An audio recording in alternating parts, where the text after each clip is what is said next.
Hello hi. இந்த குளிருக்கு சுட சுட மீன் குழம்பு, மீன் வறுவல் தான் செய்ய போகிறோம். நான் வந்து 1 kg ஜிலேபி மீன் வாங்கிட்டு வந்தேன் இன்றைக்கி. Tuesday week of. ஸோ அன்றைக்கி தான் நான்வெஜ் செய்ய முடியும். ஸோ வாங்கிட்டு வந்து உப்பு போட்டு அதை நல்லா மிக்ஸ் பண்ணிவிட்டு, அது கூட ஒரு 1/2 டீஸ்பூன் மஞ்சள்தூள் போட்டு அதையும் நல்லா மிக்ஸ் பண்ணி வாஷ் பண்ணிக்கலாம். இப்போது யூஸ்வலாக எல்லாருமே மஞ்சத்தூள் உப்பு போட்டு கழுவுறது தான். நானும் அதே மாதிரி தான் கழுவேன். நீங்கள் ஏதாவது வேறு மாதிரி டிஃப்ரெண்ட்டாக பண்ணிங்கன்னா எனக்கு கமெண்ட்டில் மென்ஷன் பண்ணுங்கள். இப்போது இது நல்லா வாஷ் பண்ணிக்கலாம் ஒரு 2-3 டைம்ஸு. அந்த சைடில் இருக்கிறது எல்லாமே அவங்க நீட்டாக தான் கட் பண்ணி கொடுத்துருந்தாங்க. ஸோ நம்ம எப்படி வாஷ் பண்ணணுமோ 2-3 வாட்டி நல்லா அலசிக்கலாம். அலசிட்டு நான் வந்து தலை, வால், அதுக்கப்புறமா ஒரு 2-3 பீஸ் வந்து குழம்புக்கு எடுத்து வச்சுட்டு ஃப்ரைக்கு தனியாக எடுத்து வச்சுருக்கேன். எப்போவுமே ஃப்ரைக்கு கொஞ்சம், குழம்புக்கு கொஞ்சம் எடுத்துப்போம். குழம்புக்கு வந்து இந்த தலை, வால் போட்டு வச்சா நல்லாயிருக்கும் இல்லையா? ஃப்ரைக்கு பாருங்கள், இது ஃபஸ்ட்டு லெமன் வந்து சேர்த்துக்கோங்க. அதுக்கப்புறம் பச்சை மிளகாய் 2 பொடி பொடியாக கட் பண்ணி, கொத்தமல்லி கீரை கட் பண்ணி அதோட சேர்த்தாச்சு. 1 ஸ்பூன் இஞ்சி பூண்டு பேஸ்ட்டு, கொஞ்சமாக உப்பு சேர்த்துட்டேன். அதுக்கப்புறமா இதோட வந்து மிளகுத்தூள் 1 ஸ்பூன் சேர்த்தாச்சு. அதுக்கப்புறம் ஒரு 2 ஸ்பூன் வந்து தனி மிளகாய்த்தூள், 1/2 டீஸ்பூன் மஞ்சத்தூள். அதுக்கப்புறம் இது கூட வந்து நான் 1 ஸ்பூன் வந்து அரிசி மாவு சேர்த்துருக்கேன், கொஞ்சம் கிறிஸ்பினஸ்க்காக.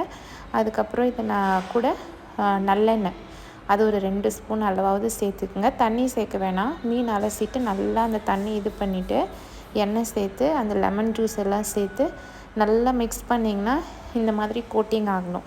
இந்த மாதிரி ஃப்ரை செஞ்சு பாருங்களேன், இது ரொம்ப டேஸ்ட்டாக இருந்துச்சு. நான் நிஜமாக தான் சொல்கிறேன். அதுக்கப்புறம் இதை நான் வந்து மேரினேட்கே 2-3 ஹவர்ஸ் ஃப்ரிட்ஜில் வச்சுருந்தேன். உடனே போடலை ஃப்ரையே. குழம்பு வந்து இன்றைக்கி டிஃப்ரெண்ட்டாக வைக்க போகிறோம். வெங்காயத்தை பொடி பொடியாக கட் பண்ணிட்டேன். ஒரு 3-4 பச்சை மிளகா ஒடிச்சு வச்சுருக்கேன். கருவேப்பிலை வச்சுருக்கேன். அதுக்கப்புறம் தக்காளி வந்து கொரன்னு அரைச்சி எடுத்துக்கணும். தேங்காய் வந்து நீங்கள் தேங்காய் பவுடர் இருந்தால் கூட யூஸ் பண்ணிக்கோங்க. நான் தேங்காவை நல்லா அரைச்சி வச்சுருக்கேன் பால் புளியில். அதுக்கப்புறமா வந்து புளி கரைசல் சேர்த்துருக்கேன். அதுக்கப்புறம் குழம்பு மிளகாய்த்தூள் வீட்டில் அரைச்சது. நல்லெண்ணெய் தான் எப்போவுமே மீன் குழம்பு வைக்கிறப்ப சேர்த்துக்கிறது.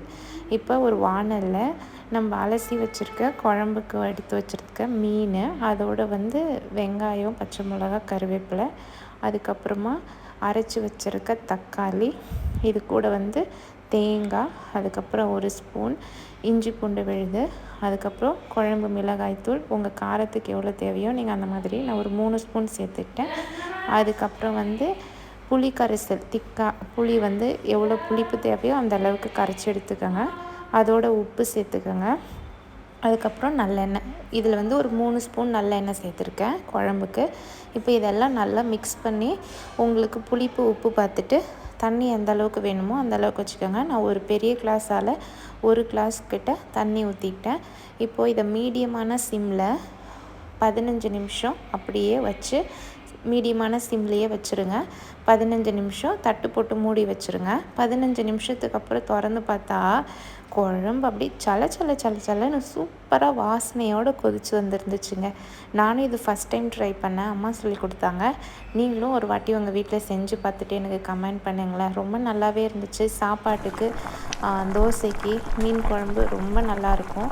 கண்டிப்பாக மறக்காமல் நதீம் ஜான் சேனலை சப்ஸ்கிரைப் பண்ணிவிட்டு பாருங்கள். அப்படியே வீடியோ பார்க்காதீங்க, சப்ஸ்கிரைப் பண்ணுங்கள், கமெண்ட் பண்ணுங்கள், ஷேர் பண்ணுங்கள். இப்போது 15 மினிட்ஸ் ஆனதுக்கப்புறமா குழம்பு நல்லா இந்த மாதிரி கொதித்து வந்திருக்கு. இப்போ இது ஒரு 10 மினிட்ஸ் திரும்ப மீடியமான சிம்லேயே பிளேட் போட்டு மூடாமல் அப்படியே வைக்கலாம். அந்த ஸ்மெல்லெல்லாம் கொஞ்சம் இதாகிட்டு இன்னும் சுண்டி வரணும் குழம்பு. ஸோ அதனால் அப்படியே வச்சுக்கலாம். அதுக்கப்புறம் இங்கே பாருங்கள், நல்லா சைட்லலாம் எண்ணெய் பிரிஞ்சு வந்ததுக்கப்புறம் லைட்டாக கொத்தமல்லி தழை போட்டு அதுக்கப்புறம் இறக்கிட போகிறோம். இவ்வளோ தான். இந்த மாதிரியும் மீன் குழம்பு ட்ரை பண்ணுங்கள். ஏற்கனவே இந்த மாதிரி செய்கிறீங்கன்னா ஓகே, செய்யாதவங்க இந்த மாதிரி ட்ரை பண்ணி பார்த்துட்டு கண்டிப்பாக வீட்டில் சாப்பிட்டுட்டு சொல்லுங்கள் எப்படி இருக்குன்னு சொல்லிட்டு. அடுத்தது ஃப்ரைக்கு வந்து நம்ம ரெடி பண்ண போகிறோம். எண்ணெய் வச்சாச்சு. நான் வந்து ஃப்ரைக்கு நார்மல் சன்ஃப்ளவர் ஆயில் தான் யூஸ் பண்ணேன். இது வந்து நான் டீப் ஃப்ரைக்கு வச்சுருக்கேன். நீங்கள் தவா ஃப்ரை கூட இந்த மசாலாவில் பண்ணிங்கன்னா ரொம்ப நல்லாவே இருக்கும். டீப் ஃப்ரை பண்ணி ரொம்ப நாள் ஆகுதுன்னு சொல்லிட்டு நான் வந்து இன்றைக்கி டீப் ஃப்ரை பண்ணுறேன்.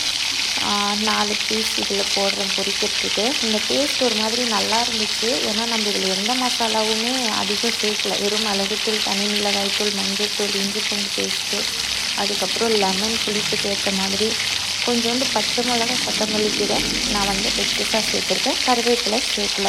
நீங்கள் தவா ஃப்ரை பண்ணுறப்போ ஒரு கொத்து கருவேப்பிலையை நடுவில் அப்படியே போடுங்க. அந்த ஃப்ளேவர் ரொம்ப நல்லாயிருக்கும்.